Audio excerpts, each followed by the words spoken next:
Sunny ways, my friends. Sunny ways.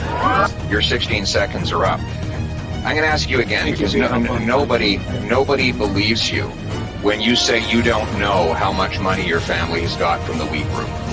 You've had a month to look into that. You knew you were going to testify here. Again, how much money total have your brother, mother, and spouse received from this organization? How much? That information has been publicly shared, but I will highlight. Well, then tell me what it is. Can you dig it? Can you dig it? Can you dig it?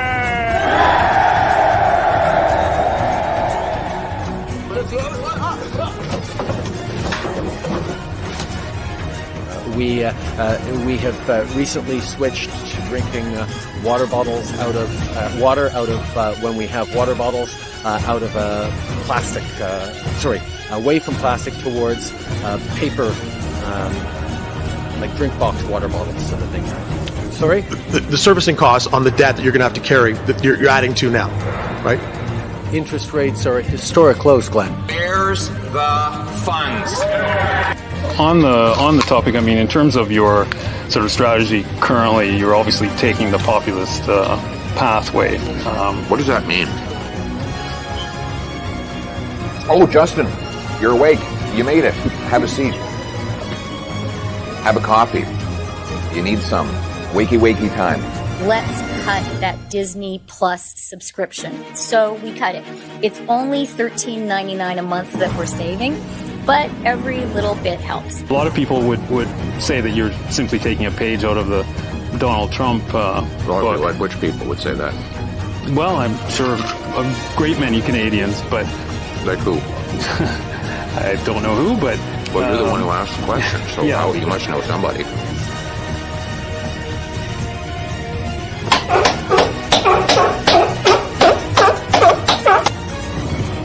Yeah, that's all that's coming off. There's nothing else coming off, yeah. I'm not Justin Trudeau here. Let's fucking go! Let's fucking go. Knockout!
now. Are we live?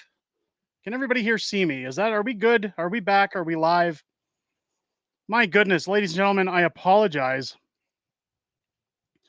Okay, can you guys see me? Put a yes in the chat. Yes, David says they can see me. Guys, I apologize. Um, there is something going on in the neighborhood. I don't think Justin Trudeau wants me talking about what's going on with him because all of a sudden, right as the show goes live, the internet craps out. And and the stream goes bonkers. Not only that, I electrocuted myself twice before I started the show. It's been a day. Welcome to the Fringe, ladies and gentlemen. Mrs. Fringe will not be joining us on the live stream tonight, unfortunately. We have to talk about what's going on in this house because things are just going crazy. Now, I didn't want to really get into too much about this because people have noticed that the arcades have switched around. Some things are going on. Let's jump into what is happening in this house. So ideally, I've talked about my family and I moving to Spruce Grove, that we'd found a house. Well, the realtors in Calgary wanted to list the house on Monday. So all this week, I've had dumpster bins in the driveway, emptying out the house. We've had painters in here. We've had carpets replaced. We've had a total nightmare of a zoo going on in this house as I scrambled very quickly to get the house ready to be listed for Monday morning. Now, part of that was because we found the house that we wanted, and we cannot offer anything on that property until 48 hours before we're about to go live with our listing. So it's been a mad dash this week to get things going on. And ideally, right before I started the stream, I was replacing, my wife bought me this arcade panel joystick looking light switch for the basement because this is my game room and it's my studio. It kind of met the theme of what's going on. Now, I went to disconnect it and I was in such a hurry to start the stream. One of the wires actually snapped off of the junction box while I guess it was loose or something, and it electrocuted me twice. And I actually fell down the stairs while I was trying to get things going. So that slowed down the start of the stream. And then the stream got delayed. So, ladies and gentlemen, my apologies. Again, things have just been nuts in this house. I've been trying to get everything under control here. We've been bleeding money all week, and I'm just at my stress limit. But let's get on with the show. Let's start off with a good old-fashioned roll call, considering we're almost 11 minutes into the stream. Let me know where you're watching in from, and let's try and get somebody from every province in the country in here tonight, ladies and gentlemen. If you're new, let me let me know what's going on. Let me know you're in for the new time. Get those LFGs in the chat, and let's start the roll call. I'll try to get to everybody as quick as I can. LFGs, ladies and gentlemen. We've got Xylo. It said next on Canada's Worst Handyman. Listen, it was an honest mistake. The wire was loose. It hit me. It wasn't my fault. I know what I'm doing. Let's get started here. We got Arthur coming in from Black Diamond. How you doing? We got GC coming in from Ontario. We got Debbie from Ontario. Vikram coming in from Montreal. We've got No More Bad Gal coming in from BC. We've got Mike from Sudbury here in a liberal town. Welcome in. We've got Jancor from Ottawa. We got H saying, oh crap, Princess Thickness, how are you? Coming in from Montreal as well. Nicholas Giroux coming in from Quebec. Welcome into the show. Shirley from Lindsay, Ontario. We got Carson Sexsmith coming in from Slave Lake, Alberta. Welcome into all of you. David Brewer from Springfield, Missouri, USA. David in once again. It's always great to see American brethren joining us here on the show. We've got Gina coming in from Saskatchewan. Saskatchewan is in the house. We got Harry Wood coming in from Rusagonis, New Brunswick. I hope I pronounced that correctly. We got Fight for Freedom coming in from Halifax. Kaylee coming in from Moncton, New Brunswick. We got JD from Thornsby, Alberta. We've got Crypt Maria coming in from Esquimalt, BC. Welcome in. We got Richard coming in from Robson, BC. Lucas E saying Lightning Burnaby in the house. Welcome in. Jenny coming in from good old Calgary, Cowtown. Chuck Davis coming in from Peterborough, Ontario. Welcome in. We've got Hannibal Lecture coming in from Northwest Ontario. Welcome into the stream. We've got Marguerite coming in from New Brunswick as well. We got Charles and Ingrid from Okotoks, Alberta checking in. Welcome into the stream, you guys. God, I love Okotoks. We actually looked there for a house for quite some time. I'm going to get into that. We're going to get into that in the stream here a little bit. Liz saying, I'm glad you're okay. Hey, it's just a little electricity. It's nothing. Justin Trudeau's probably done far worse to me than an electrical outlet, but it was just a little tickle. Uh, Mike coming in from Ampere, Ontario. Welcome in. Great to see you guys in here. We've got Shirley coming in from BC. Chuck saying, I'd like to see that light switch. That sounds pretty cool. And I hope your wife and the family are safe. It is a cool light switch. I'll bring it onto the stream maybe next time we do a fun stream and show you. It's a really cool little light switch. But of course, the realtors wanted all my, I don't know if you noticed behind me, usually I have my big toy collection on my shelves behind my arcades. Everything in this basement's been packed up aside from the arcades. They wanted all pictures off the wall, all toys put away within reason. I mean, they don't want people snagging them or stealing them, feeling liable when those things happen, but it's just been a mad dash of a week. Blackface, son of Castro, coming on from Windsor, Nova Scotia. Great to see you back in the stream. I am Canadian 7-1 with the LFG from New Brunswick. Welcome in. We've got Blade and Simple coming in from Toronto. Welcome into the stream. We've got Rebecca Bull coming in from Norwood, Ontario. Mike TV Dub coming in from Winnipeg. He's not bragging about it, but he's here. Welcome back, Mike. It's good to see you. Rosemary coming in from PEI. We've got Scott living in Calgary. Welcome in. Zaza watching from Hamilton, Ontario. Alan and Carla from Creston, BC. My good old brothers jumping in with the LFG from your garage. You're not in my garage yet, but ideally, he's the reason we're moving to Spruce Grove because my brother's talking about moving there from BC as well. And it'd be good to be near family. We got H coming in from Ontario. We got Susie in from Edmonton, Alberta. We're going to be neighbors soon, Susie. Welcome into the stream. TLMO coming in from Nova Scotia. We got Flip LL from Brigham, Quebec. Reg Porter, my new neighbor, coming in from Spruce Grove, Alberta. Beautiful town. Can't wait to move. No more coming in from BC as well. Megan from Windsor. Chuck from Peterborough again. Nick, Pontiac, Quebec. Welcome in. We got Jordan from Southwest Saskatchewan. Maybe we should start a fund to get Derek out of YouTube jail. Wouldn't that be nice? Boy, did we get hammered in the last couple of days. Ladies and gents, I got to get my good friend Joe as we try to get caught up here from Red Deer, Alberta. Welcome in, Joe. It's great to see you. Joe, actually, if you guys don't know, I've known Joe for quite some time. He used to do the occasional stream with Clyde Do Nothing. And or does he do anything, does something? I don't know. But anyways, Joe actually helps with a lot of things that go on in the background with video suggestions and articles that come to the channel. So again, just like Master of Snatch, it's great to have Joe aboard and have him here. And I appreciate all of the help Joe gives to the Fringe as we move forward. Now, I want to talk a little bit about this move because as we get into what's happening with Justin Trudeau, it does have relevance. And again, it's not to talk about the move in particular. But one thing that really shocked me this week was that we kind of made the announcement that, hey, everything was in place. We were getting the house listed. My neighbors had been asking, why is there a big garbage dumpster in your driveway? We see people coming in and out of the house with paint, with carpets, like what's going on? So we kind of told people finally that, hey, we're planning to move. Now, I've shared this on YouTube before, but we hadn't really shared it with family or friends until we knew definitely what we were doing. But a lot of people surprisingly came out of the woodwork. People I hadn't talked to in a couple of years saying, I can't believe you're leaving. Why are you leaving Calgary? What is going on? Some people who knew about my mayoral bid had questioned, why are you going? Do you not care about Calgary anymore? I kind of wanted to talk about that because there's many factors that went into why I'm moving, although I'm a little worried about what the move is if you watch today's video. Now, I talked a little bit about how Justin Trudeau and the Liberals are essentially moving temporary, soon to be permanent foreign workers into small towns in order to shift the bids for votes for the party. Now, the thing you have to understand about temporary foreign workers is that they don't know anything about our political system. They don't know left, right, up, down, good, bad, who does what. Essentially, when they become full-time citizens of Canada and gain their citizenship, when they're given the privilege to vote, essentially they just vote for whatever party gave them their citizenship and brought them in because those are the people who brought them into the country. So ideally, somebody had asked earlier today, why would support these bills as well? It's pretty simple. If Pierre Poilievre becomes Prime Minister of Canada, well, then all of those votes trickle down to him. So of course they support these motions when, again, people just vote for the sake of voting. Why are we losing the stream again? What is going on with the internet? I'm losing my internet in and on, folks. I apologize. If we lose the stream tonight, I don't know what's going on in the area with the internet. I think they're doing some work around the area. So I apologize if we lose the stream.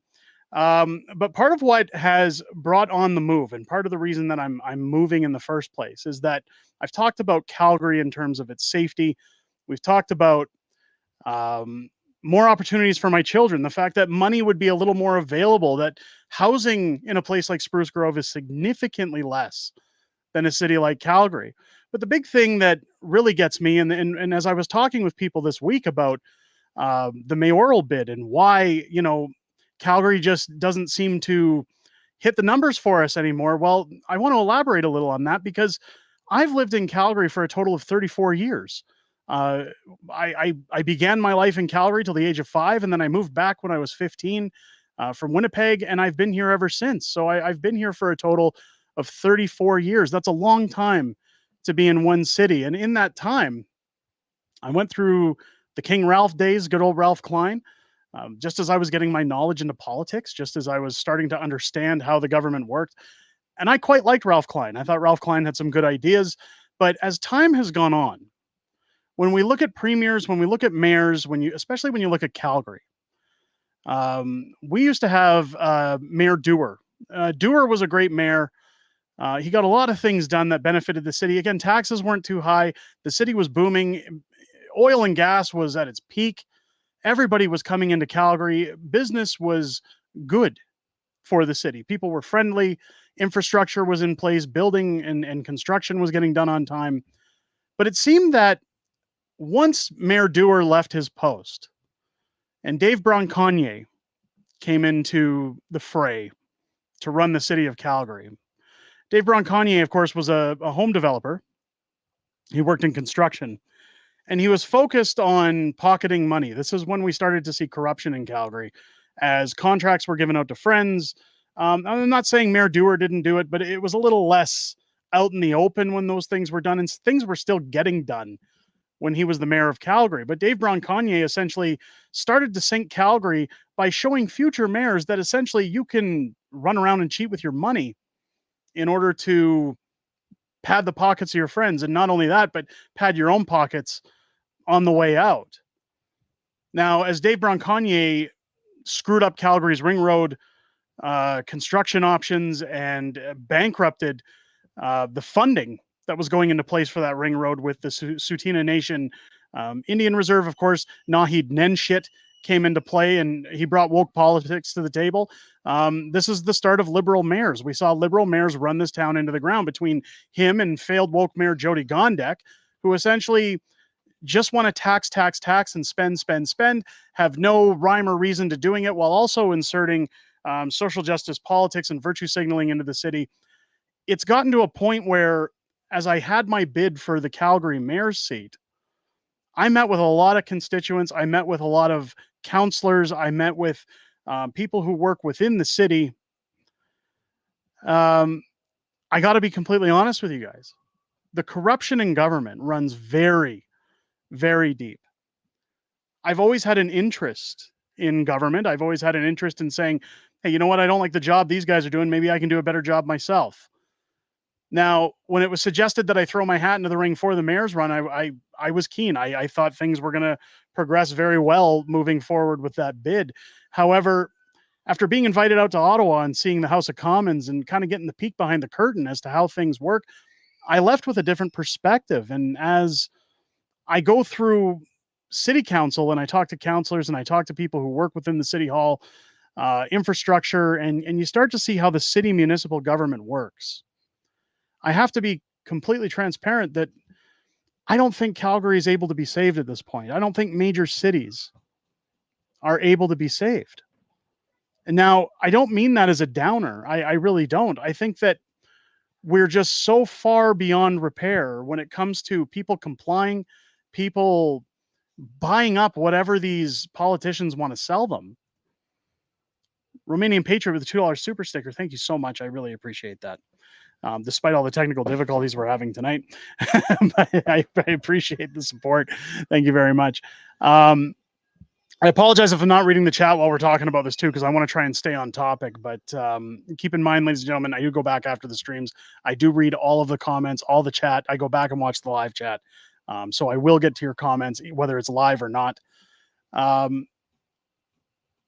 when you start to see the level of corruption that goes on, when you see citizens who essentially agree to whatever these mayors say.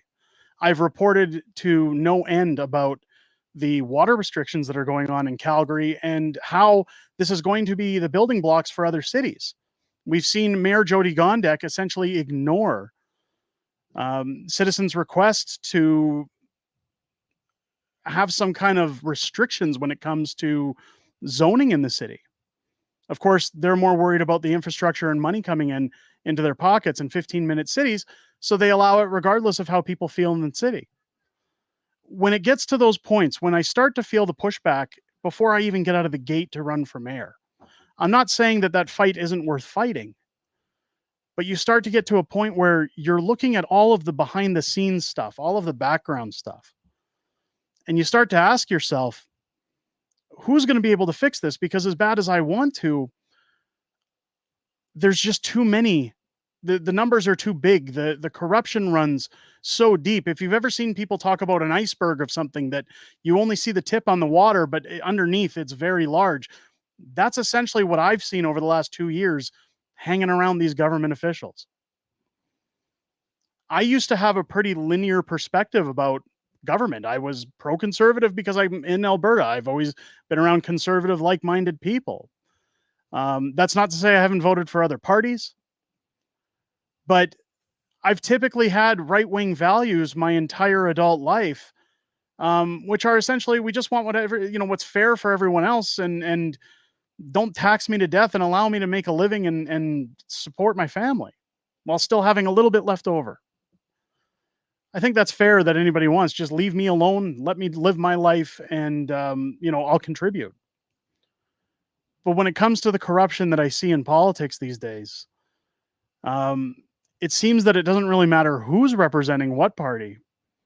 There's something questionable going on that when you see behind the curtain, I know you guys see a lot of things from YouTube, from media that you watch, from your own opinions, but when you actually walk into that building and start to see the reality, it's scary.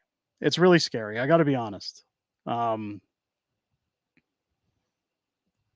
As soon as I dropped out of the mayor race, again, we crunched the numbers. We looked at it. We said, even if I get the volunteers set up, even if I get the funding, again, going up against this juggernaut,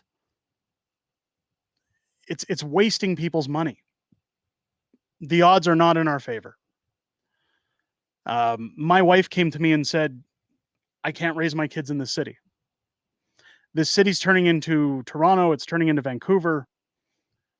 They're just, you'll notice when it comes to homes, they don't build houses with yards anymore. It used to go from houses with decent sized yards to houses with smaller yards to what they call zero lots, where you can go outside and put your arms aside like this and touch your neighbor's house with yours. Now they're doing row housing. Now they're doing condos, apartments. They're cramming everybody into every little inch that they can. Again, for 15-minute cities, while Canada is one of the second largest landmass in the country, in the world. There's no excuse to not give people property. But it all comes down to government, and it comes down to greed. And we looked at the future for our children and said, we can't even get them into swimming lessons in our town. We can't get them into sports because they cost too much. We don't have the resources to help them out when they're older, should they want to buy their own home. Now, that's not to say that moving to Spruce Grove makes those things easier, but we started saying, well, we can afford to put them in sports. We'll have money left over after selling our house because Calgary has just gone insane. But my kids can go outside where they're not within a 5-minute walk of a train station and feel that their safety is compromised because people are shooting up on drugs or fighting in the streets, begging for money. Calgary is a shadow of its former self, and major cities, not just Calgary, but major cities are turning into that. And a lot of people say, well, Spruce Grove is just a bedroom community of Edmonton. And that's true. It's only a 15-minute drive into Edmonton off of the Anthony Henday for Spruce Grove. But smaller towns tend to be a little bit more secure when it comes to putting their foot down and stating where they will and will not go when it comes to their city council, when it comes to zoning, when it comes to taxation, where funds are being used. There's a little more control. People are a little friendlier.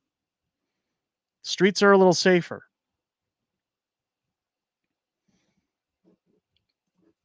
Moist Noodler saying Edmonton's dangerously scary. Yeah, I agree. I agree. I mean, Robin Rach Green, it is. It is. And that's part of the problem is that my wife and I, like we've owned this house that we're selling for the last 10 years.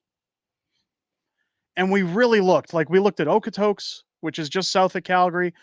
We looked at Airdrie. We looked at Black Diamond, Turner Valley. We looked all around. We are priced out of this city after 10 years of building equity. And we haven't touched our equity. I'm going to remind everybody of that. We have not taken a home equity line of credit. We haven't touched our equity. We've merely paid our mortgage payments every month and a little extra sometimes and never touched it. We've almost doubled our investment over the last 10 years from what we originally purchased at, and it still isn't enough to purchase a slightly larger home. The house we live in Calgary right now is roughly 1,500 square feet, and that's not including the basement. Moderately sized home. But with 3 children, space, especially as they start to get older, space starts to run a little thin. I mean, you can see again all my arcades I have cramped in here. Everybody goes, sure, it was for your kids. No, it was for all of us. But you know, when you start looking at what's available for space, for things to do in the house, and bigger, like kids getting into their teen years, they're going to start wanting more room for things. They're going to want their privacy. They're going to want a little bit more. And of course, as parents, we want to give them a little bit more if we can. But when we looked around, we found a house in Spruce Grove that's roughly 2,300 square feet without the basement. And to buy an equivalent in Calgary would cost us almost $850,000. The house that we're bidding on tomorrow, or putting an offer on tomorrow, is $560,000 versus $850,000 in Calgary. $300,000 difference. Not only that, but the house that we're offering tomorrow has no houses behind it. It's a big open field with a creek behind it. And they've told us that they're not building any houses behind it, but they will be about 1 kilometer out on the other side of this creek eventually. But to know that you have that space, to know that you're paying less to live. My wife and I looked at our bills and we said, why are we in a big city? Why are we in a crime-riddled city where the mayor has no concerns about the violence going on in town, the drugs? I mean, I've mentioned before on stream, I've gone downtown to meet my wife on a lunch break, and we've walked past several people smoking crack, and the police are right there, and they don't do anything about it. That's a safety risk. It's also a risk for them that if they overdose or something happens, I mean, they're ruining their lives. They're putting their lives at risk. We looked at the city and we said, the government of the city, the municipal government, is letting this city go to hell on purpose. So why are we working so hard, living check to check, just because our house gains equity at a faster rate in a city like Calgary? At what point is the family betterment more important than the financial gain of an investment? And it comes down to the 2 words I've always lived by: family first. And we said, yeah, we won't appreciate our value as fast in Spruce Grove as we do in Calgary, but we'll be able to afford to live. We're only 3 hours away from town. We can always come back and visit. I've got family here. My wife has friends here and family here. They were all devastated. Why are you leaving? Why would you leave? You can make so much money living here. I don't want my wife walking to the train at 6 o'clock in the morning and getting jacked by a meth head. And then the mayor saying, whoopsie. Calgary I mean, Rob saying you're feeling the squeeze of a 15-minute city. I get it. But what I'm talking about is it wasn't about, hey, we can sell our house for a lot of money and have more money to live over here. It was, where's the family going to have a better life with less stress, with less pressure, less crime, less cost? You know, where can we save a little bit so that when our kids want to go to college, if they go to college, I mean, these days nobody go. I mean, college I think is a bit of a joke, but you know what I mean. If they want to get married, if they ever want to save and buy their own house, how can we help our children? How can we have investments? How can we tuck some money away? The city of Calgary, just like a lot of major cities across Canada, it's unattainable. You've got foreign workers coming into the country that are undercutting people's wages. They're working for far less than people should be paid. And you've also got a government that taxes too much. The average benchmark for people living in Calgary in order to own a home is $130,000 a year. 5 years ago, if I would have said I'm making $130,000 a year, I'd be doing backflips. Now, 130,000 is almost standard if you want to just survive. Now, keep in mind, my wife and I bring in probably combined somewhere around 130,000 a year. Not to make my finances public, but we live check to check. 6 figures, you should be able to live comfortably. Sherry's saying Calgary used to be one of the most beautiful cities in Canada. Now it's really bad and ugly. Calgary's still a very beautiful city. I love Calgary. I'll always love Calgary. Fish Creek Provincial Park, right in our backyard. And I love walking through the trails there. I love going around. It's one of the greenest cities in terms of trees and wildlife that I've ever seen.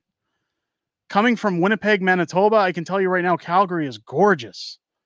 You've got the Bow River going through downtown. You've got amazing scenery. You've got the Rocky Mountains less than a 2-hour drive from your doorstep. I mean, there's everything you could ever want in Calgary. The problem is that you have a municipal government that doesn't want to do anything to keep it beautiful. They want to destroy it for their own agendas. So as I pack up this home and as we get ready to list it on the market, our banker, and I mentioned this before on stream, that she said people in my age bracket in their 40s are all trying to get out of the city while the younger crowd are trying to get in. People are leaving. People have had enough. Jobs are disappearing. Crime is on the rise. The mayor doesn't give a damn. But you've seen that in Edmonton. You've seen it in Vancouver. You've seen it in Toronto. It's happening in every major city across the country. They're letting it fall apart on purpose. They want pandemonium. They want you to need them. And that's where we're going to get into what's going on with Justin Trudeau. Now, of course, I tagged the stream that Justin Trudeau's plans are exposed. Little thing happened this week. I don't know if you guys are aware. Hang on, I want to get in the chat before we do that. Allison saying, I love my end of Calgary. Northwest has lots of trails and older homes. However, I'm 60 and had enough of the city. I really have nowhere to go. Yes, the Great Reset. That was part of our problem. My father asked me the same question. My father lives in Southeast Calgary, just on the edge of the city. And he said, why would you leave here? Like, you've doubled your investment in less than a decade. Like, there's benefits to being here. And I said, yes, there are benefits to being here, but we just can't do it anymore. Aside from my father, I have, and friends, there's nothing holding me to Calgary. There's nothing. Uncle Clumsy with $2 super chat. Me too, 40 and looking to leave, possibly Canada. I hear that a lot. I hear a lot of people saying that. When you look at, well, so CB's chimed in. That's because Trudeau is the biggest drug dealer in Canada, according to Doug Ford. We're going to have a video about that this week, but if you ever follow what's happening. Even all this way back far as the pandemic, and and what I'm talking about is hard evidence. This has been happening for a long time. But if you go back as far as the pandemic, you can see that everything was to pad pockets of those involved. It's follow the money. I've said it before, they probably have a cure for cancer somewhere, but they don't cure it because there's too much money in taking care of the sick. There's no money in curing people. It's the same reason that they bring out all these medications that give you issues or have problems. Well, because then they can charge you more. They can give grants to pharmaceutical companies. They can make them rich beyond their wildest dreams. If you look at what's going on in Canada right now, I don't know if you guys, some of you know, most of you know, and again, I'll have a video coming up about it, the strike that's going on with the rail systems in Canada. Did you guys know that that's costing Canadians $1 billion a day for as long as this strike goes on? You think about everything that's transported on these trains: wheat, oil and gas, day-to-day resources, propane, things that we need to survive, food. If we can't get gas in our vehicles, if we can't get food in our stores on our shelves, the government is essentially shorting us on purpose and causing a shortdemic. People have talked about shrinkflation and things like that. This is the shortdemic coming up. If they starve the people will start asking the government, what are you going to do about it? How are you going to fix it? How do we get food? How do we get our bread? How do we get, basic needs? How do we get fuel for our cars?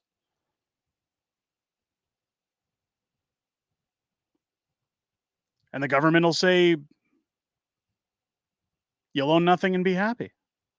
We'll take care of it. We'll take care of you.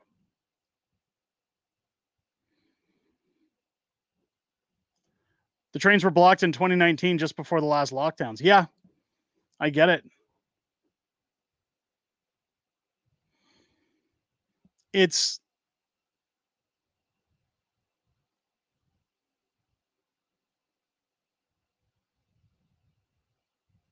crazy. Sorry, I'm trying to read the chat at the same time and give the opinions. What Justin Trudeau is going to do is he's going to short the country. He essentially is going to run it right into the ground so that every citizen feels the pinch, even those that are well off. We're in deep trouble. Supply and demand is what I wanted to get to, and Anthony hitting it right on the head. Expect bread to go super expensive. Everything will be expensive. It's supply and demand. Kevin Wells quoting the Beatles, you say you want a revolution. I mean, look, I have never, ever pushed for any kind of violence. I've never said, go to the streets and, smash windows, loot, riot, burn things down. The problem is, and I made this statement to my wife during the pandemic, you can only push an animal into a corner so far before it scratches back, before it bites. And when the truckers made their way to Ottawa, I said to my wife, that's the animal being pushed into the corner. You see the lines and lines and lines of trucks on the highways and people on the overpasses cheering in -30 weather for those trucks to go and tell the government to shove it. That's the animal being pushed too far. That's the beginning of the animal being ready to strike back. The problem is we've been there before, and we've seen the government bring out the Emergencies Act. We've seen them freeze bank accounts. We've seen them extract tyranny on the people of Canada.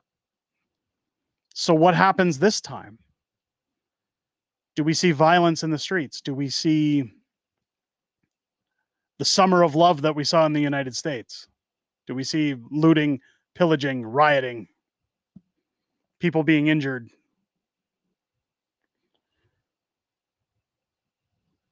David saying, don't poke the bear. Yeah. I mean, Vikram, you're not wrong, but I mean, there's power in numbers, right? I've always said there's power in numbers, but I guess I'm naive and I guess I'm simple because I always see it in the comments. People say, you can't vote your way out of this, guys. And I always say, but there has to be a better way. There has to be a way where we don't resort to violence. There has to be a way we can get things done without people losing their lives or ending up in jail or freezing their bank accounts. I don't know what that answer is.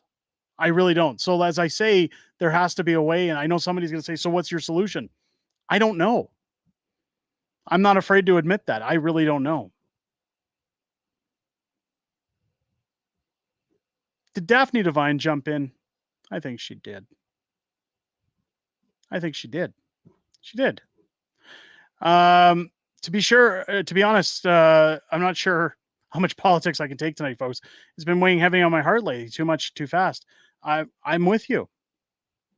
I'm with you. In fact, it's funny because when we were talking with our realtors this week, they told me they watched the videos, that they know the channel, and I mean, the realtors are great, but they said, well, you cover politics, and I said, it's fun to do, but I said there's those times where you just have to take a break, where you have to peel back. Now, I'm not telling anybody don't watch the videos, don't watch the content, because hey, if you guys leave, that's the end of Unacceptable Fringe. But there has to be some time to shut things off. There has to be time to breathe. This is again why we decided to move somewhere quieter, is that when you shut your screens off, when you detox, it's important to be somewhere quiet, somewhere to get your head straight, somewhere to say, what's around me? What is good around me? I'm not talking about a 15-minute city, but if you look out your door and say, the grass is green, the sun's out, there's fresh air. Is life as bad as they make it sound on television or in the news?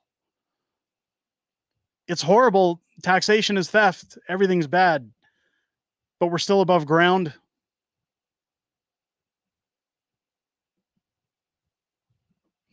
Silo, time to touch grass. You gotta have that time to back up.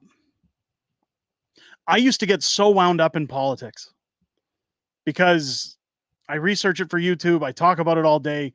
I've got opinions on my mind when I see things that are being forwarded to me on Twitter, on Discord, I'm watching other people throwing out content on YouTube that tag Unacceptable Fringe in it. And it's like, you're so wound up in it that when my wife would come home from work, all we talk about is politics. And it's not just talking about the politics, but you get heated because you're mad, you're furious. It got to a point in this household where my wife started to say, I can't do this anymore. You have to be able to shut it down for a bit. And it wasn't because it was causing a problem, but because my wife said, you're going to drop dead if you worry so much about the things you can't control.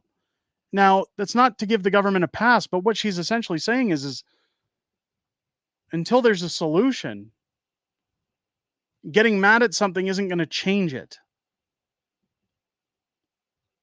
Right? If Justin Trudeau steals $1 billion and I get mad about it, that doesn't make the $1 billion come back. What we need are solutions.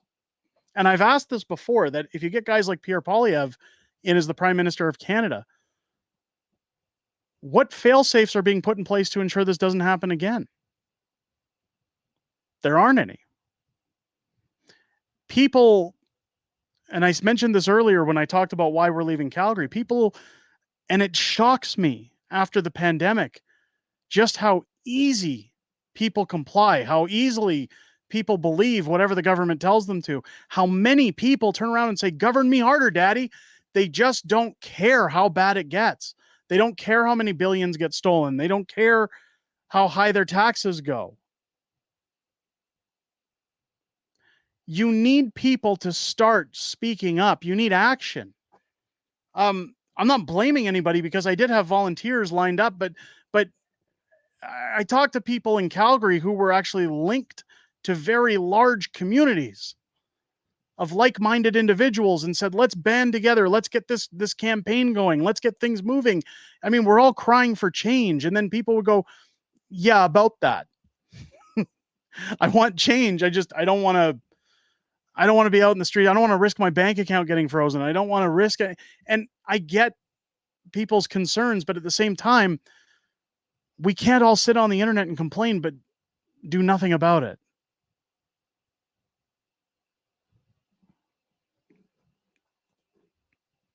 We need one municipality to deviate from provincial and federal budgets. We need a lot of things to happen like that. I can't let those kind of people change me. I've been taken advantage of. I got to blame myself.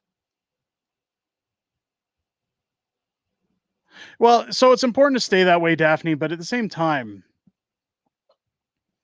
it's so here's one. We all want our pensions. Hold on, I don't have one. That's part of the problem. We're giving and giving and giving and giving and giving, and we're getting nothing back. I said it in my campaign message when I wanted to run for mayor. We're being charged an 11 and getting a 3 on a scale of 1 to 10.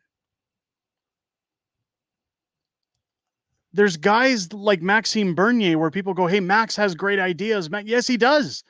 Max does have good ideas, but he can't get his seat. There's not enough support. This is the perfect comparison. There's so many PPC bros out there that go vote PPC. I voted PPC in the last federal election. Didn't do anything. We didn't even get a seat. And it's not to say that everybody should bail on it, but what I'm saying is we need action. We need change. If we all sit on the hamster wheel and keep saying, we're mad, we're mad, we're mad, we're mad, we're mad, and we don't do anything about it, nothing's ever going to change. We're kind of like Sisyphus pushing the boulder up the hill. You're always going to be pushing the boulder up the hill. It's never going to stop. At some point in time, we have to stop pushing the boulder and just let it go and go down the hill and say, I'm walking to the top of this mountain. I want change. They are screwing Max over big time. I do agree. I voted PPC, wasted my vote. No vote is wasted. You did your due diligence as a Canadian citizen. You voted. That's not wasting it. Wasting it is no vote at all, in my mind. But the next time the PPC comes to your door, you have to start asking them, what are you doing to get your seat? Why can't you guys get a seat if you have such good ideas?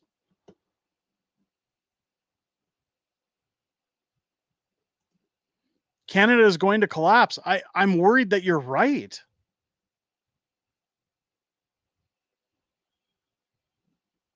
Let the boulder roll and allow the housing market to reset. Joe, you've got a good point because that was the discussion that I had when we talked about the move again. People were like, well, your house isn't going to appreciate as fast as it does. I said, I don't care if my house bottoms out. I'm not planning on going anywhere anytime soon once we move. I'm paying what I feel it's worth. And if somebody tells me it's worth 90% less 6 months later, I'll just say, well, that's your opinion. It's worth whatever it's worth, what someone's willing to give for me when I'm ready to sell it. Until then, I'm just paying for something. Housing has gotten so ridiculous. So ridiculous. My son was sitting with me as I was going through real estate listings last week with my wife, and he's looking at houses going $600,000, and we're going, yeah, that's cheap. Cheap. It's not cheap, but in contrast to what's in Calgary, yeah, that's cheap. And I never thought we'd be there. I remember moving to Calgary in 1995 with my folks from Winnipeg. My old man bought a house in 1985 when he was transferred out to Winnipeg, when he used to be a partner with his company. In 1985, he bought our house in Winnipeg for $90,000. 10 years later, in 1995, he sold the house for $92,000. Like, after fees and everything, he actually lost money after 10 years on his house. We moved to Calgary, and the average house was about $250,000 in 1995, and it blew our minds. The average house in Toronto at the time was about $450,000 because people from Toronto were moving to Calgary and talking about how cheap it was here. I remember that. Now you've got houses in the millions, and it's 20 years later. Now, it's 30 years later, but I'm saying 20 years later because the prices have been nuts for a while. If you've never seen the movie The Big Short, you should go and watch it. It's all about the real estate collapse in the United States back in 2008. Really good movie. And while I don't wish any kind of hardship on any homeowner, I really would hate to see anybody lose their shirt on a house. It does need to happen here. The market is just too crazy. Rick becoming a member for 9 months here on the channel. Rick, thank you so much. I appreciate that. Came across my algorithm effect. There you go. It's absolutely insane.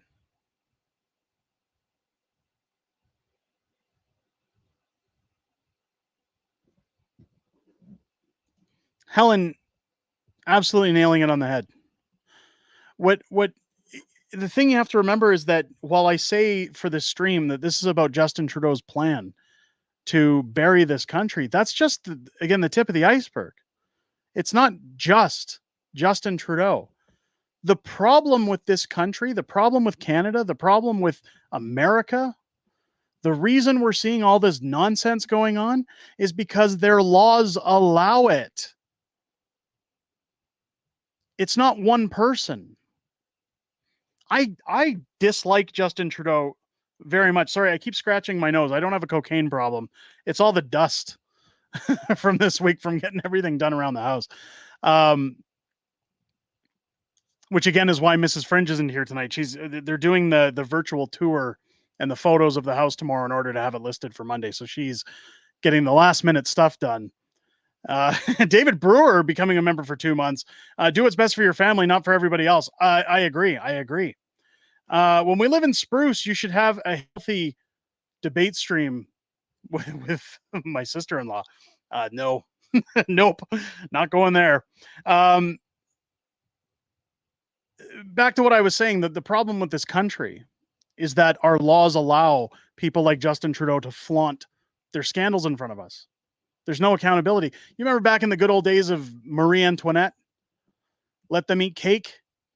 A nice little machine took care of that problem. And I'm not saying that we should be unaliving people for their scandals, but what I'm saying is that the laws were applicable to them. Once the citizens rose up, once there was that revolution, the laws were applicable. I'll tell you right now, I am in touch with Pierre Poilievre's party from time to time. And I've asked them constantly, and I never get a straight answer. What are you guys doing to end this or put in better laws that protect Canadians, that stop this kind of behavior? If you're so concerned about Justin Trudeau and the way he's abused Canada over the last 9 years, don't just axe the tax. Change the laws so that you can't behave like that, so that future leaders cannot behave like that. I remember watching the sponsorship scandal with Jean Chrétien and saying, how is he getting away with this? And now when I look at Justin Trudeau, it blows my mind. How can this guy do this with no repercussions? If I go to Walmart and steal a candy bar, I'll go to jail. Justin Trudeau steals $1 billion, nothing. Crickets. How is that possible? That's where I'm saying you hate Trudeau all you like. But when the Conservatives come to your door, when the PPC come to your door, the NDP, the Liberals, whoever comes to your door, when they say, we want your vote, you should start asking them, why do you deserve it? Why do you deserve my vote? What are you going to do to make my life better? Well, we're going to lower your taxes. You're still stealing from me. You're still making it impossible for me to live. Like, I'm not going to keep circling back to my situation, but I'm physically leaving a city because the government has made it too impossible to live in it. That's a problem. I'd rather leave a city for a better paying job or because it's where we want to be. I'm not saying I don't not want to be in Spruce Grove, but what I'm saying is that those kind of things should be driven by, oh, it'd be great to go out there and, you know, live and hopefully retire one day or enjoy the amenities that are nearby, or there's people we're connected to out there. Not we're moving out there because it's more affordable. What a stupid reason to move. It's nothing against Spruce Grove, but if somebody said to me, would you rather live in Spruce Grove or Calgary? Of course, Calgary. The Rocky Mountains are right out my back door. You go 1 hour in any direction from this city, you've either got the foothills, the Rocky Mountains, the prairies, or you've got West Edmonton Mall on the way up. Visually, it's remarkable.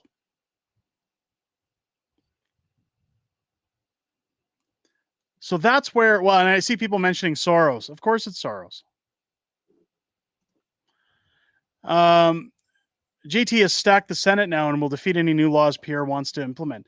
Yeah, well, again, I put a video out about that ages ago. Not ages, earlier this week. Every video I've put out this week got buried by YouTube. They don't want me talking about this stuff. Spruce Grove's the home of Grant Fuhrer. Absolutely.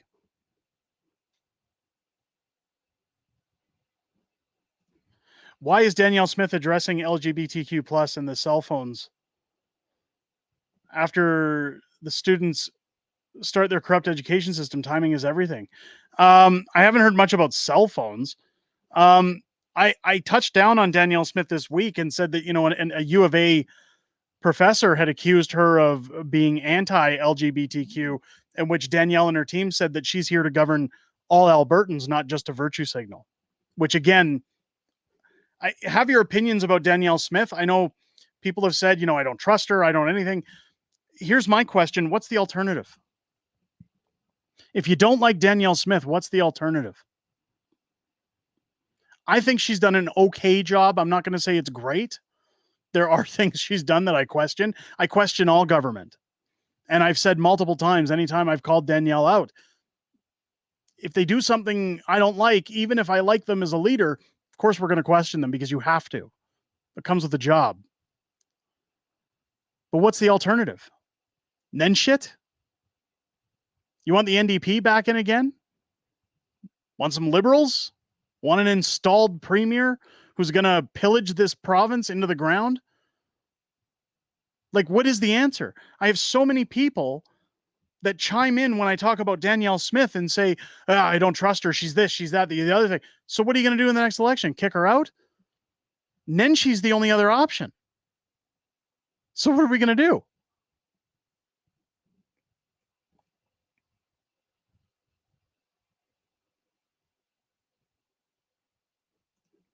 We need to outright question the legitimacy of our government institutions. Absolutely we do.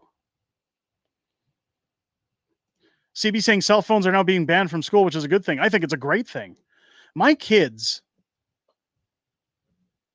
Rob Green, she surrounded herself with snakes. I'm telling that I talked about it at the beginning of the stream. Part of the reason I got out of that mayor bid was because of the people that I was around and I saw the background stuff. I don't disagree with who Danielle's surrounded by, but I'm telling you, it's not within her control. It's not. That doesn't mean I'm giving it a pass. Gene saying, I do not want Nenshi slip sliding around in Alberta. He's only there for himself.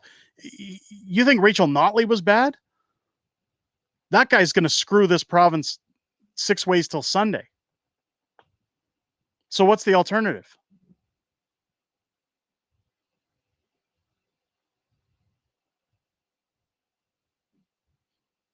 Lay down, wait, and give up. Wait for Judgment Day. So my kids with their cell phones, my wife and I recently had to get new phones. And of course, my kids want to talk to their friends. They play Roblox, I think it's called, or something. They play mobile games, or they want to play mobile games because all their friends do. So they asked if they could use our old cell phones. Now, of course, in the house, we connect them to Wi-Fi. My wife has connected the kids to, I think it's called Kids Messenger. So essentially, we see every message that is sent. We know who they're talking to. We get every notification. We have to accept who they become friends with before they can talk with people. Very well monitored. But we have a rule. There's no phones at the dinner table. The phones are only good for an hour a day. They do not leave the house unless we're driving somewhere as a family, like on the road. Like, again, if we got to go to Edmonton to look at houses, if we're going to visit the mother-in-law out in Sylvan Lake, yeah, okay, you can bring them in the car, but you're not leaving the house with them. They don't go to school. We don't want them dumbing them down. Part of the reason for that isn't because we're strict parents. When you're looking at a screen all the time, you're missing the world around you. You're not connecting to anything. You're not socializing. You're becoming an introvert. It's not healthy for the mind to stare at a screen all day. I think schools banning cell phones is fantastic. I think it's great.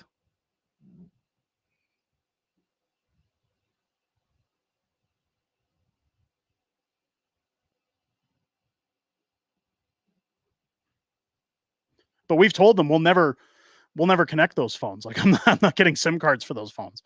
Like, I've told my kids, when you can get a job and pay for it yourself, you can have a phone. You know, my wife and I always said, you know, when they're a little bit older, maybe we get them a phone with minutes or something just so we can get in touch with them, like a burner phone. But I'm not paying for my kids to run around on TikTok and become part of the idiot mob. No way.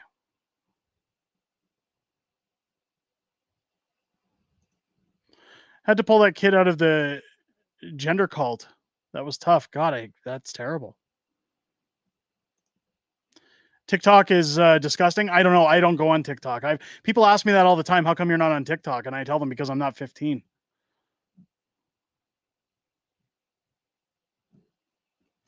Wouldn't you want to be there for emergencies? So I don't know if you know this. If you don't have a SIM card and a cell phone, you can actually still dial out emergencies. That's built into the phones. I can tell you right now, I know times have changed. I know that technology has grown, that people's needs have changed. My wife gets so frustrated when the kids want to be on a tablet or anything like that, or even the laptop. And I keep telling my wife, you know, society now uses these things. At some point, we have to allow them to use them, just because they're going to need those tools as they get older. They're going to be used in their day-to-day lives, but we don't want them living on them. I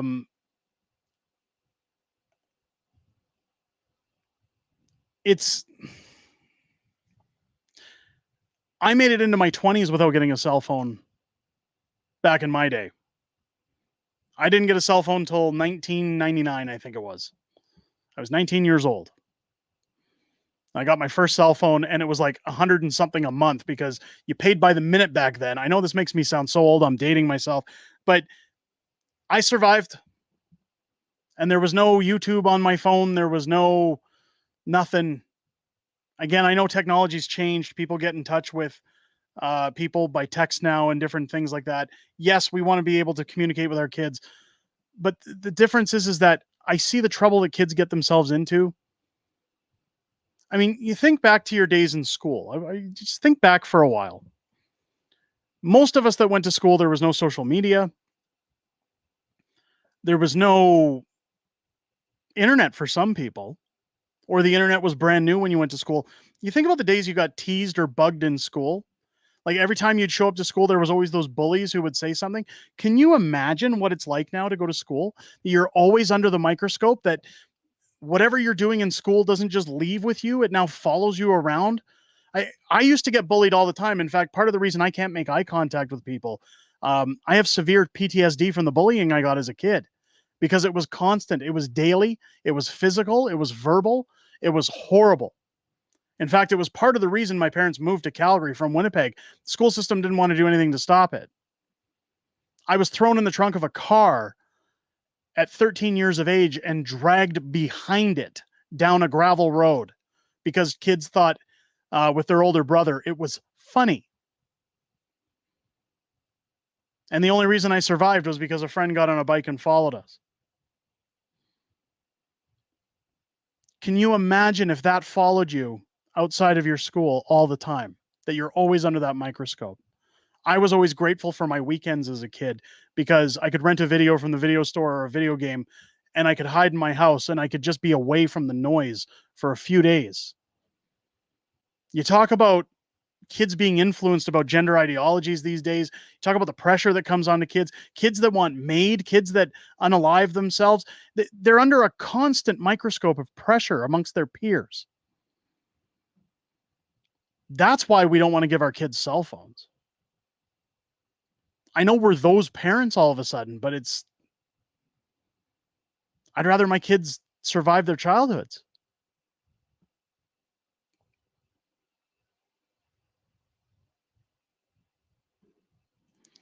Bullying isn't funny. But well, here's the thing. I actually, I carried that bag for a long time, and it used to affect me a lot. And I actually went back to Winnipeg this last May long weekend for a school reunion. And I told my wife when I went there, I'm dropping that bag. The whole reason I'm going there is to drop that bag. I can't carry it anymore because it was affecting my day-to-day life. It was affecting my marriage. It was affecting my relationship with my kids. It was the worst 10 years of my life. But when I separate the bad from the good in those 10 years, I always say there was a lot of good things too. There were good people, good friends that I still have friendships with to this day. I've always said that I'm grateful for the bullying that came when I was a kid because I think that it made me a better person. I think that it made me somebody who was compassionate for those who were mistreated. It showed me how to stand back and say, how would I like it if that's how I was treated? So I'm actually glad things happened the way they happened. I think that everything happens for a reason, and I think that you can become a better person from the trials and tribulations you go through in your life. They're the building blocks into who you're going to become and who you're going to be for the rest of your life. So I don't hate anybody who put me through that as a kid. I don't have anger towards anybody who did that to me as a kid. I feel a great swell of pity for them because I can't imagine what it's like to hate themselves so much that they have to treat another human being that way. But at the same time, it was a good learning experience to form who I became, if that makes sense. It's carrying the hatred, and this kind of goes into how you feel about politics. It doesn't affect anybody in a positive way. You have to be able, just like I said earlier, to detox, to put down the politics. Like I seen what Daphne was saying earlier, and I agree. You have to be able to put it down and say, I'm done for the day. I'm going to separate my personal from business. I'm going to separate my politics from my off time. Get mad, get informed, do something to try and stop the current flow of corruption from a government, but also look after yourself and don't carry that bag. Because I'm telling you, it was so liberating to let go of that bag in May. And it's funny because since then, my wife has said that I'm a completely different person. And I'm glad. I'm glad because honestly, if I'm going to be honest with you guys, it almost ruined my marriage. I almost lost everything because I'm carrying pain from something I can't change. Just as I said earlier, if Justin Trudeau steals $1 billion and I get mad about it, it doesn't change anything. What you got to do is dust yourself off and say, how do I fix this? What do I got to do to change this?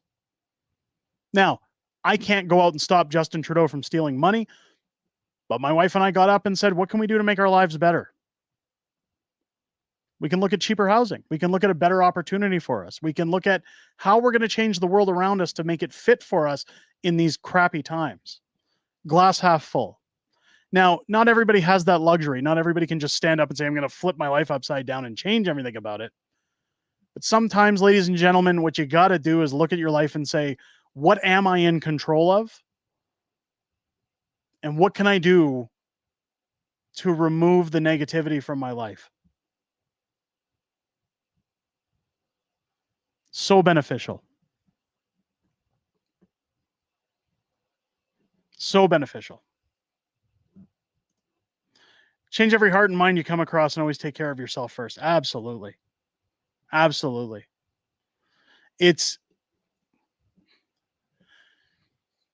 I keep saying this no matter how much I approve of people like Pierre Poilievre, that yes, I believe he's the best candidate to get us somewhat back on track from the destruction that Justin Trudeau has caused. But at the end of the day, ladies and gentlemen, whether you hate or like that I say this, he's still a politician. I like Pierre as a person. I like chatting with him anytime I've talked to him. His wife is amazing. I mean, they're great people on a personal level. But it's like saying you trust a lawyer. It comes with the job. If I would have become a politician for the city and people said, hey, Derek, I trust you, I'd say, please don't. In fact, you might recall in the stream when I said that before, that when I run, don't trust me. Hold me accountable. Hold me to my word. You guys do it all the time in the comment section, and I appreciate it. If you take the job, you have to understand that trust is earned. And it goes back to where I say you have to start asking these politicians, what are you doing to fix what's happening? And if Pierre Poilievre wants to say, well, I'm going to axe the tax, that's not going to stop people from stealing from me in the future. If you look at a guy like Donald Trump and you look at the Keystone XL pipeline, everybody in Canada was cheering when Donald Trump put that through, saying, here's Alberta's back. We're going to get the pipeline moving. That pipeline's going to get going. We were getting the worst deal of all time in that, by the way. But people were happy because it was going to create jobs. And everybody said, oh, it fixes the problem. Well, guess what? Joe Biden got in and canceled it his first day in office. So you get another guy in there who just undoes all the work. So that's where, again, we shouldn't be looking at minor advances to fix the brokenness in this country. What we have to start asking these politicians is, what are you going to do to hold government accountable? What are you going to do to fix the laws? What are you going to do to change things so that this can't happen again? So that bank accounts can't be frozen when people lawfully protest. So that people can't be told, get out of the streets or we're going to trample you with horses. So that people can't be told, we're going to put you on trial and drag you out for the next decade of your life and make your life a living hell because you dared question the government. Have you guys heard about the Coots 4? There's going to be an appeal filed, and they haven't even sentenced them yet.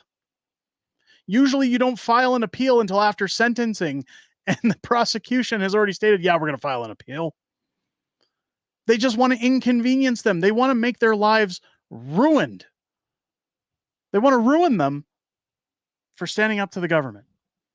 Tamara Leach and Chris Barber are still on trial because they dared to speak up against the government. Those are the questions we have to ask our politicians. Hey, Pierre, you stood on an overpass with a bunch of truck drivers. You brought them food. You said how great it was that they were standing up to Justin Trudeau. What are you going to do to fix things so that they can protest in the future without going to jail, without having their windows smashed, without having their bank accounts and their livelihoods taken away from them, without being dragged through the court system? What are you going to do to make sure that friends of prime ministers don't get billion-dollar contracts or go on multi-million-dollar vacations? When are you guys going to pay for your own damn holidays? Because I can guarantee you, no matter how much you like Pierre Poilievre, he's not going to pay for his vacations when he's prime minister. It's owed to him.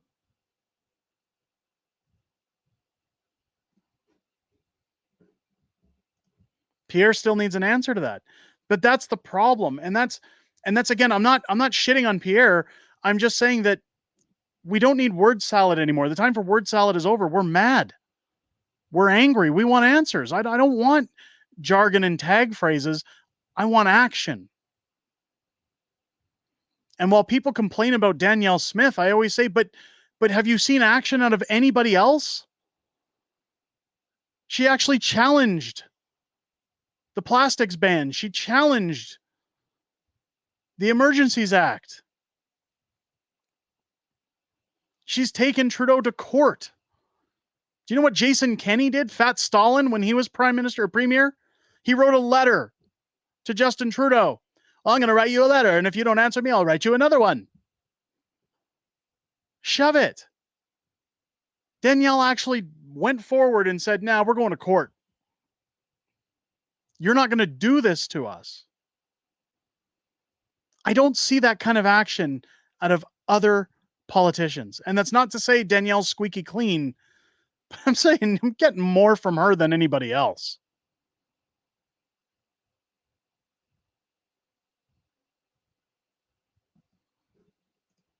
MPs need to have consequences for mishandling taxpayers' money. It's our money. It's our money.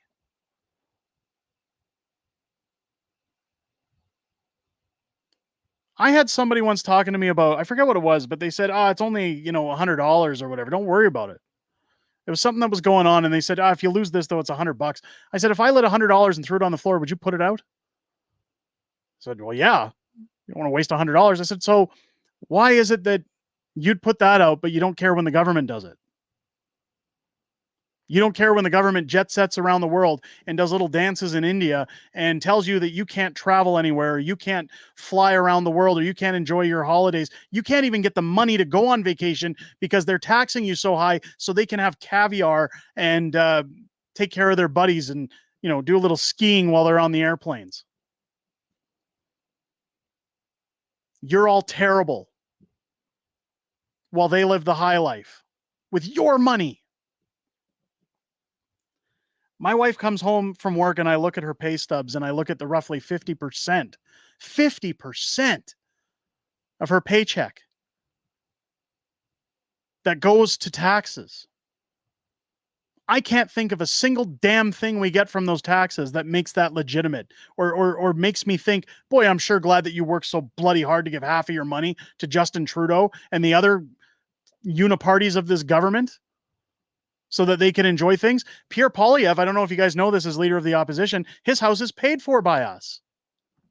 Why? Why? They make a lot of money. Why do we have to pay for their house?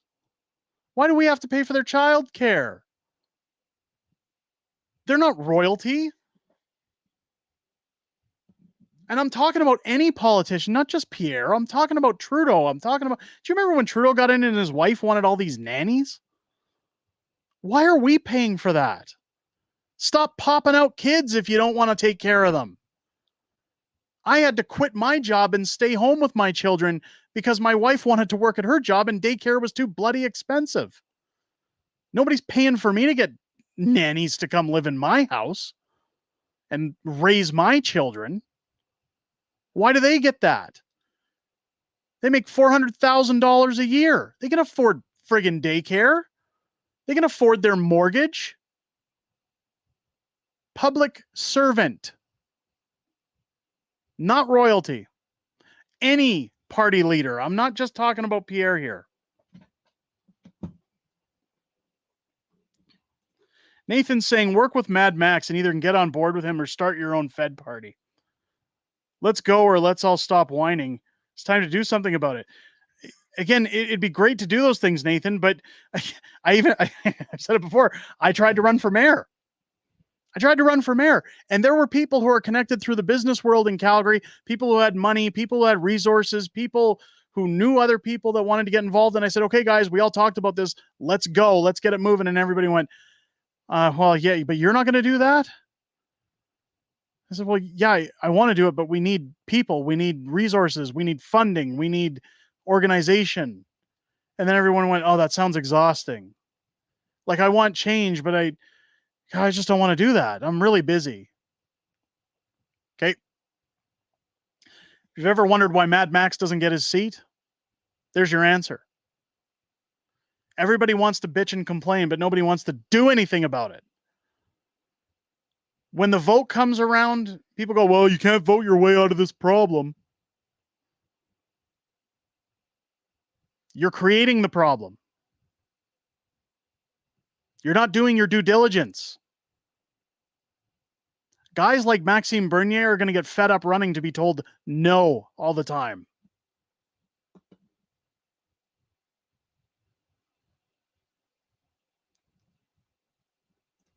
Money talks, bullshit walks. That's how politics work. Yes.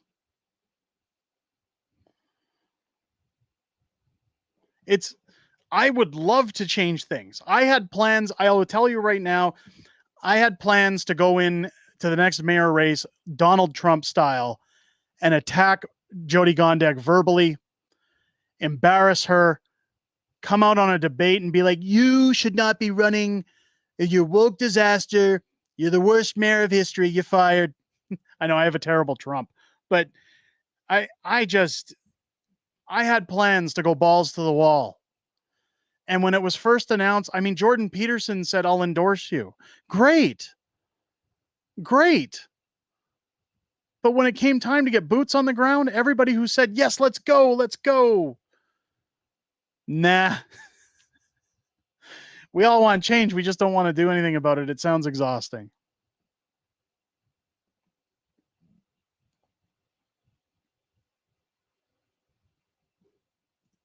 Mad Max has been at conservative protests where Pierre has not been too. Like, at least he's there. Nathan, I'm not disagreeing. I'm not disagreeing. Max, what I'm saying about Max is that he's not getting the help. Max has great ideas, but he's still a politician. It's not to damn him, but it's to say that, like, look, I ran into Max at Winnipeg Airport back in 2023. And last year, I ran into him in the security checkpoint, and he actually recognized me and said, Derek Smith. And I said, yes. And he says, Prime Minister stole freedom. I said, yeah. And he goes, I said, I've been trying to get you on my channel. I'd love to talk to you. He goes, well, let's do it. And I said, okay, great. And his assistant gave me the card. We were going to set something up. In fact, we went through security and sat for half an hour and just had a beer and a chat. Great guy. Had a very good conversation with him. And I meant to get in talks with him and get him on the channel. I'll still do it at some point. But my point being is he's a great guy. I love talking with him. He's got great ideas, but he's still a politician. And he still needs people to actually help him get his seat. He needs the boots on the ground that are going to help him get elected so he can get some momentum with his party. I hear all these PPC bros who are always like, we got to get Max in. We got to get Max in. We got to get Max in. And then when voting comes around, you ask those guys, did you go vote? Nah. I don't want to stand in that line. My vote's just going to get screwed up in the system. It's all Dominion voting machines, and they're just going to steal my vote and give it to Trudeau. Well, that's why Max is still campaigning. That's why Max isn't in the House of Commons. Because everybody wants to talk about it, but nobody wants to do anything.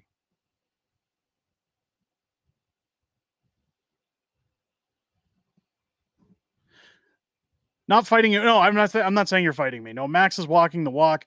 Pierre is talking the talk. I think an honest talk needs to be had. I appreciate it, Nathan. Yeah, and again, I'd love to. We all need to nerd out on a stream as an escape from reality. I wanted to do that. You know, like I hear CB's got a good point. Max will never be PM because he's not a conservative or a liberal, which are the only two parties that Canada has that get to run Canada. Yeah, CB's got it. He's nailed it. I'd love to nerd out Romanian Patriot. I really do. I meant to this week. Again, ladies and gents, just a reminder, the content will still keep coming on the channel. I'm going to try to get streams done as much as I can while my house is listed. Of course, if the realtor ever calls and says people are coming to look, people, you know, you got to pack it up. I can't say, no, I'm live. There might be some weird streams that we do. There might be some content that gets screwed over, or some days content might not drop first thing in the morning. It might drop later in the afternoon. I'm going to work with what I got. But as we move forward for this sale of the house, I mean, this week, I kind of got on a track of doing fun streams once a week. I meant to do a fun stream this week, but I'll tell you right now, I emptied about 75% of my house into a garbage bin in my driveway this week, all while 3 kids are running around my house while my wife's at work. I literally was getting up at 7 in the morning and going to bed or sitting down finally at about 9 o'clock at night, straight work all day long, washing walls, windows, packing things, moving stuff, painting walls. I mean, it's just been, my house has never looked better, but what a, 10 rough days it's been. Again, my basement is basically packed for this move, aside from the arcades behind me. All my toys have been taken down. All my games are put away in boxes in our storage. I sold off a large portion of my gaming collection because I just don't want to move it with me. In fact, I got some complete in box Nintendo games as a result on a trade because they didn't have enough money to give me cash on everything. So I just said, no, I'll move less stuff if I buy some box games. So I got some box games for my Nintendo collection. I was really happy to see. But the point being that things are all over the place right now. So again, bear with me. I'm trying to keep you guys in the loop. I'm trying to keep content coming. It's I don't know what's going to be coming over the weekend. Usually I have content over the weekend. I'll probably have content for Sunday rather than tomorrow. I usually drop content on Saturdays. Again, they're coming first thing in the morning to do the virtual walkthrough, the photos, get the listing done. We're putting the offer on the new house tomorrow. It's gonna be a busy day. So again, my apologies.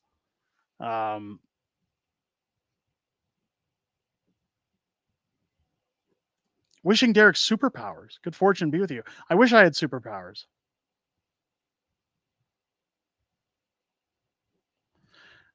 I bet, Derek, I bet I could have made money what you threw out in the nim bin. Not really. A lot of it was just like over 10 years, especially with kids, you accumulate a lot of crap. A lot of my toys, like I kept a lot of the boxes and things like that, and just garbage around the house that it was just like, okay, this has to go, that has to go. Clothes that didn't fit anymore, stuff that you just accumulate crap. It was, now don't get me wrong. I took 2 crates worth of gaming stuff that I just didn't want to move with me. Again, it's just too much to pack up and move. I got over $2,000 with between cash and credit and spent about 800 of that on boxed NES games. And I was just in heaven. It was just awesome. For anybody who plays Nintendo games. So I got Mike Tyson's Punch Out in the box, complete. Second Castlevania in box. So now I have the first 2 Castlevania games complete in box. The Adventure of Link in box. Kid Icarus, complete in box. Contra, complete in box. I thought there was one more. Contra. Oh, DuckTales. I bought DuckTales, complete in box. A lot of cool Nintendo games. But, Floody Boy, by the way, are you with your wife going to stream Donald Trump and Kamala Harris debate on September 10th? I'm going to try to, Floody. Again, as long as we don't have anybody viewing the house during that time. Again, if the realtor calls and says people are coming, you got to get out, then unfortunately I won't be able to. We're going to do what we can. I'm going to do what I can. I will definitely stream that. I want to stream the verdict with Donald Trump, or the sentencing for Donald Trump later in September as well. Keep in mind that even if the house is sold, like initially our plan is to move by October 15th. The studio will stay up because, like I said, everything's already packed down here. So it's going to stay here until we move. So I'll still be able to make content. Again, it just has to coincide with whenever people are viewing the house. The realtor hopes things are going to go quick. I think things are going to go quick. We live in a beautiful, beautiful home. In fact, I'll probably, for anybody who ever wonders where we live or what we live like, I'll probably post the virtual walkthrough of our home just for fun once it's live. For anybody who wants to look at it. And if you guys want to buy the house, if you can convince somebody to buy it for $5 million, I'll give you 3. No, I'll give you 2.5. I'll split. I don't know why I said 3. I was thinking 6. $5 million, I'll give you half. So it's a good deal. But no, we're looking forward to getting out of here. Our house has been a beautiful home. We've got this gorgeous backyard that the former owners were landscapers. They've got a whole garden in the back that self-sustains itself with perennials every year with a watering system, when we're allowed to use it. So we don't even have to touch anything, and it blooms every summer. It looks gorgeous. We have vines growing up the fence. This house has been absolutely fantastic for us. Whoever buys this house is going to get a steal. For us, again, we moved into it when we only had one kid. Now we have three. It's just not big enough. It's getting too small for all the arcades. I need more space, and that's what we're gonna get. It's gonna be fun though. I'm looking forward to it. Vikram saying, I have a question. If they had succeeded in taking out Trump that day, what would have happened in the States? Just a question. Oh, it would have been absolute chaos. In fact, Trump had to cut an interview short this week.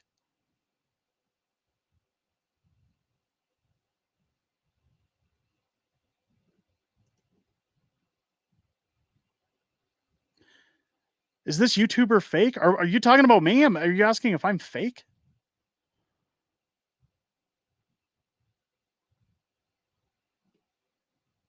Is that what that is? Two Flips has been here. I don't think he's talking about me.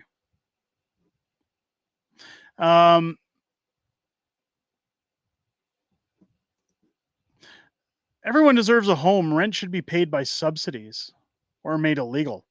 It doesn't really. That sounds very communist. What you need is now rent control doesn't work, but you need some form of control and again, a housing market where you can afford to buy a home. A home used to be easily attainable. The baby boomer generation is often blamed for destroying the housing market to what it is. Oh, he's dissing PP. Okay. Sorry, I haven't. I know Two Flips has always been around, so that's why I was like, it doesn't make sense. He's calling me weird. I'll go back and watch the chat later. I apologize.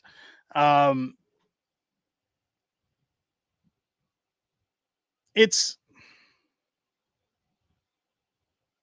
I lost my train of thought. Well, I'm sorry, guys. I'm reading the chat and trying to keep up with you guys. Have you considered an acreage? We did look at an acreage. We looked at a lot of different things. But what I was talking about housing. What you need with housing is you need housing. Like you used to think about a mailman, a mail carrier, I guess, used to be able to be the sole breadwinner of a house while the wife stayed home, raised kids. They could afford a moderate home and still tuck money away for investments or to go on vacation. I mean, when the average home only required $5,000 for a down payment. Now, I want to run this by you. Here's the PP made you lose your train of thought. It's here's the thing that blew my mind with the new house. So the realtors show up here. They assess the house. Now with 3 kids that run rampant and dogs in the house, our carpets on the upstairs of the house, we have luxury vinyl plank on the main level of our house, carpeting upstairs because that's where the bedrooms are. But it's the same carpet that was here when we bought the house 10 years ago. We never replaced it because we had children. We said, of course, they're going to stain it. They're going to wreck it. They're going to destroy it. We'd pay thousands to put in new carpeting just to have it destroyed. So we never bothered. So the realtors came here and assessed the house and said, you gotta do paint in the kids' bedrooms. You got to do paint on the ceilings, fresh coats on the ceilings, replace the carpets, all this fun stuff. We had to drop about $10K just into getting the house ready to go on the market. Then we start looking at a house in Spruce Grove. The listing agent tells us, okay, we're going to make an offer on this property, but you have to have a down payment or a security deposit. I said, hold on, wait, what? I said, when we bought our house 10 years ago, we just made an offer. We were pre-approved at the bank. We just made an offer. They said yes or no, and we went ahead. And then the money was transferred through a lawyer. They said, yeah, no, you need a deposit. Well, how much do they take for deposit? Roughly 5%. So I'm selling my house to pay for the new house, but I have to have $30,000 just laying around to put a deposit down on a house before my house sells? That doesn't make any sense. So that kind of threw me for a loop.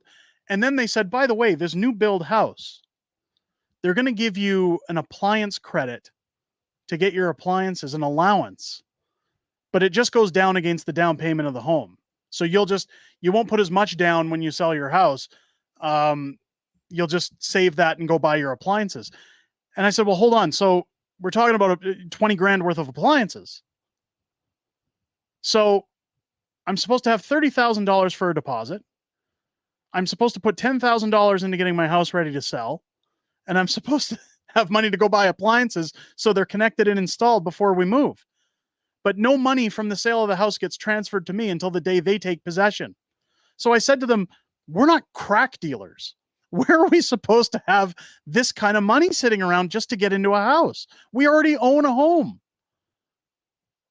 Shouldn't the sale of our house constitute that we have the money? Shouldn't it? They go, yeah, it's changed. This is the way they do it. And I said, I don't know how anybody does it. I don't know how anybody can afford to move. Like we had to cash in some investments. We had to free up money in different places. We even had to borrow from my old man and say, as soon as the house is sold, we put it all back. The money will be there when we sell the house, but until then, we're supposed to just keep shelling it out. It blows my mind. Now, again, this isn't a pity party. It's just to state that I don't know how people get it done. Essentially, the way it was left was we cashed in investments. Here's the money for the deposit. We're only putting down roughly 2% because it was all we could get. But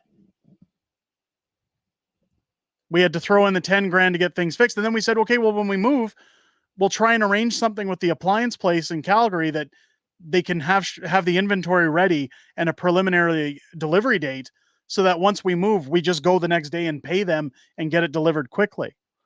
But essentially, we'll move into a house where we'll have no appliances possibly for a week because we don't have 20 grand kicking around to just go buy it outright.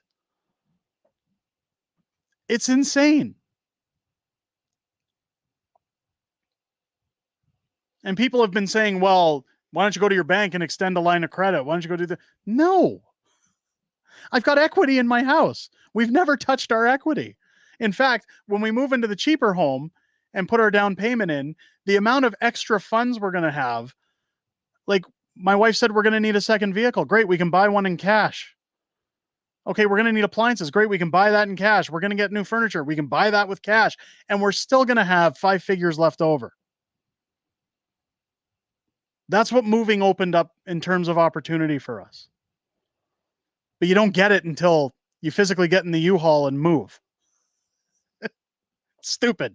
Like you don't even get a portion. It's just, it's whacked. It's whacked. The banks are almost bankrupt. Carney and the CBDC ready. One World. It's already. Yeah, I hear you. I hear you. Bam Bam saying I had to do the same. It's totally bullshit. Yeah. Reg saying thank God for barbecues. Right? I mean, trying to give up a house is as hell as much as it is trying to get one. I'm telling you, John, our house hasn't looked better since the day we moved into it because the kids again live in the house. But what surprises me is that, I mean, the realtors have been great. Our realtors are fantastic. They're on top of things. They answer all of our questions. Again, we've never sold a house. This is our first experience doing that because this was our first home. But they've been very helpful. But of course, when they stage a home, they say, look, you got to get rid of all your toys. You got to get rid of all your stuff. You got to get rid of personal pictures. People need to come in and envision their stuff on the walls, not yours. And I'm starting to lose my mind because I'm going, we've packed up the house. Like they've said, you can't have the kids' toys out when people come, or you can't have them in baskets even. And I start going, well, we're still living in the house. Like we have to live here. We have to find a way to live here until the house is sold and we move, right? I can't just take everything away from my kids. So we've had to get crafty with where we're putting things or how we're hiding stuff. But it's just, I looked at my wife this week when we were doing, we were repainting doors and baseboards, and I said, isn't this supposed to be fun at some point? Like, when I was a kid and my parents were looking at houses, it was just, hey, we're going to go buy a house. We're going to go look at the space, look at everything here, look at all the new stuff we're getting. And that was the fun part.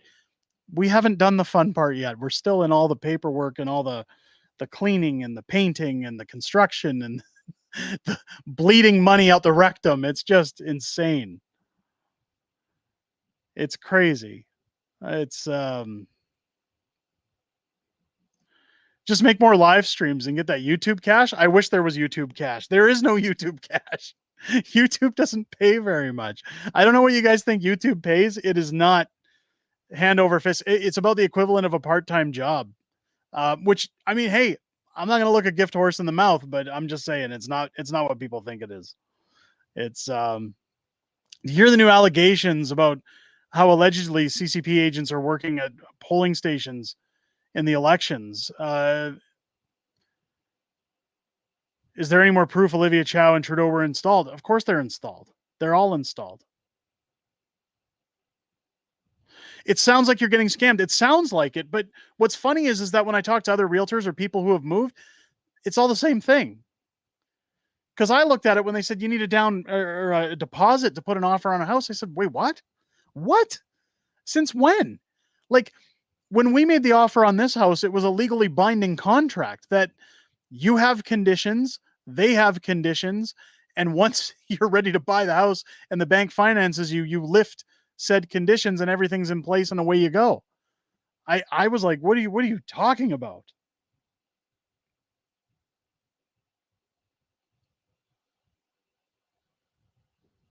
Ace, you know what? I was supposed to work on Rumble this week, figure out the problem with Rumble. But again, like I said, I've had a dumpster bin in my driveway. I've been emptying the house. I've been trying to get everything ready. The biggest problem was my wife and I found a house that we really wanted to get in Stony Plain, which is right next to Spruce Grove. It was on the golf course. It was a beautiful home, brand new build. And unfortunately, it went pending just as we were getting the ball rolling to get our house listed, to find out all the things we had to do to get things going. So this week, it's been kind of a race now that we found this new house to make sure that this one doesn't slip through our fingers. So I kind of had to dedicate my week to putting together the content that I did and then focus on getting this house done. Because again, it's basically been just me aside from my wife in the evenings, because she still has a job. She's gone all day, but I've also got 3 kids running around on summer break. So it's just been absolutely nuts. I will get it organized. Again, I'm not making excuses. I'm just letting you guys know that I will get it handled. It's just very open chaos going in at the Smith household right now. So bear with me. It will be coming. On that note, ladies and gentlemen, we've been going for almost 2 hours.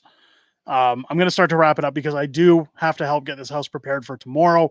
Again, if you guys want to see the virtual listing of the house, let me know. I'll post it online. I really don't care if people know where I live at this point because we're moving.